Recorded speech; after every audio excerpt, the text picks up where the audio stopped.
ছোট্ট এক মফস্বল শহরে রাহুল আর মেঘলার পরিচয়। স্কুলের একই বেঞ্চে বসে পড়াশোনা, ভাগাভাগি করা টিফিন আর নীরব চোখাচোখির মধ্যেই জন্ম নেয় অজানা ভালোবাসা। তখন তারা জানতো না, এই অনুভূতি একদিন তাদের জীবনের সবচেয়ে বড় সত্য হবে। সময়ের সাথে সাথে জীবন তাদের আলাদা পথে নিয়ে যায়। রাহুল শহরে পড়তে যায়, মেঘলা থেকে যায় নিজের সংসার আর স্বপ্ন নিয়ে। দূরত্ব বাড়ে, কিন্তু ভালোবাসা কমে না। বছরের পর বছর কেটে যায়।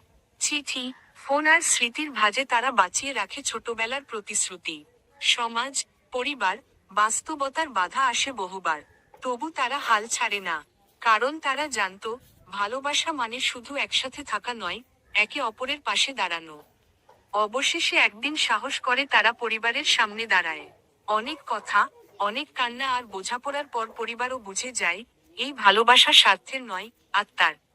সাদামাটা আয়োজনে, গ্রামের মন্দিরে তারা বাধা পড়ে বিয়ের বন্ধনে।